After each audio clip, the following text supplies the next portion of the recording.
Bonjour Nicolas. Bonjour Frédéric. Vous êtes venu dans le cadre des 80 ans de l'Hôtel de Ville. Vous avez assisté à une cérémonie en 1994 avec vos parents. Dites-nous-en un peu plus. Alors, donc du coup, moi je suis venu pour raconter un peu une anecdote, parce que sur la mairie de Marcq-en-Barœul. Et donc en 94, j'étais invité, étant marquois, alors donc du coup j'ai rapporté les documents d'origine, une invitation faite par la mairie de Marcq-en-Barœul avec Serge Charles et un vétéran qui a fait le débarquement de Normandie le 6 juin 1944. Et donc, du coup, ce monsieur m'a raconté un petit peu son débarquement. Donc, il a débarqué sur Omaha Beach, il faisait partie de la 29e division, et il a débarqué sur le secteur Red Dog, à la pointe d'Omaha Beach, et il faisait partie de la première vague d'assaut. Donc, la première vague d'assaut, c'est vraiment ceux qui ont pris le plus.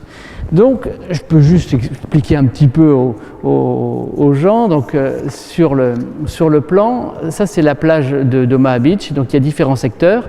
Et donc, Red Dog, c'est celui qui est devant Vierville-sur-Mer. Si les gens connaissent Il faut sauver Soldat Ryan, c'est Red Dog. Bref.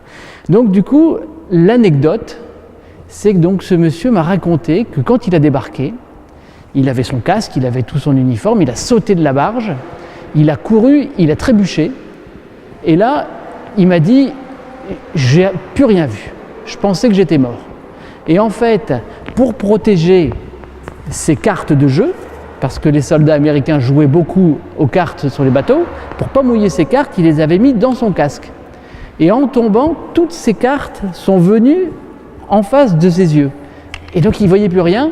Et en fait, il s'est rendu compte que c'était son jeu de cartes qui était tombé, il l'a balancé, il a continué, et puis après, et voilà. Donc c'était rigolo et surtout très intéressant de partager ce moment avec Paul Winters, qui doit être sûrement décédé aujourd'hui, parce que c'était quand même il y a un petit bout de temps. Et donc après, il y avait tout un cérémonial avec des jeunes qui étaient habillés en tenue, et donc ça m'a vachement impressionné. Et après, bon, moi de mon côté, j'ai fait un petit peu de reconstitution, et puis voilà. Donc je trouvais que c'était sympa de partager ce moment-là. Et puis c'est vrai que pour le coup, c'est une très belle histoire. Bah oui, je trouve que c'est quand même émouvant de partager ce petit moment d'histoire. Qui sont nés en 2000 par exemple et qui se passionnent pour l'histoire, ils disent en 94, mais c'était avant ma naissance, il y a eu des vétérans, des vrais, des types qui ont fait le débarquement, qui sont venus à Marcq-en-Barœul. Parce qu'ils se disent, c'est les types qui, comme dans le Soldat Ryan ou comme dans Band of Brothers, c'est des vrais types, quoi, que maintenant il n'y a pratiquement plus. C'était vachement impressionnant, c'était la personne qui a vécu ce que moi je lisais ou tous les bouquins que je regardais, parce qu'en 94 on avait moins de communication que maintenant. Maintenant, vous allez sur Internet, vous avez tous les bouquins, vous avez tous les films, vous avez des milliers de reportages. Avant, il fallait regarder les grandes batailles. Il y avait certains grands reportages. Et donc, du coup, moi, j'ai regardé en boucle. Et donc, du coup, je disais, lui, il a été là, c'était rigolo. C'était impressionnant, quoi. Et surtout qu'il y avait des gens qui faisaient leur constitution. Donc, je me souviens, il y avait une haie d'honneur avec tous des gens, des GIs, avec les casques et tout ça. Je disais, punaise, impressionnant. Bon. Ah bah oui, parce que en anecdote, moi qui suis passionné d'histoire, je suis toujours à la recherche d'anecdotes.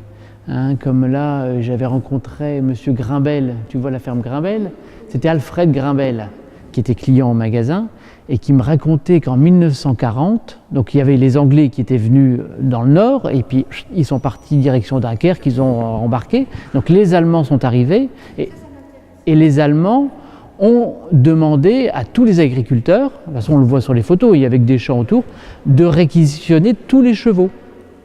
Donc tous les chevaux ont dû être réquisitionnés derrière la mairie. Derrière la mairie, il y avait un champ, et donc du coup, ils devaient rapporter tous leurs chevaux pour partir pour l'armée allemande.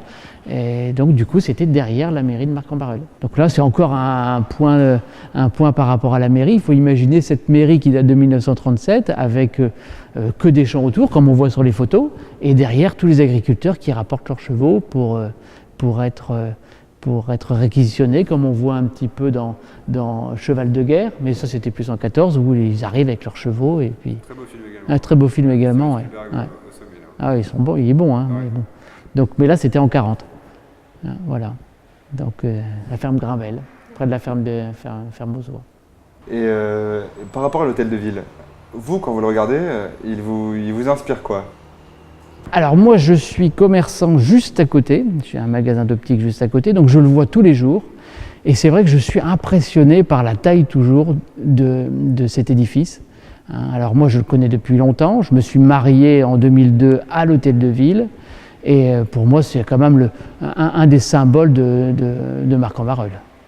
C'est vraiment un beau monument. Enfin, moi, je le trouve joli. Après, ce qui est bon pour l'un tue l'autre. Voilà. Parfait, merci beaucoup. Bah, avec plaisir et merci pour le café. C'est un plaisir également. Bon.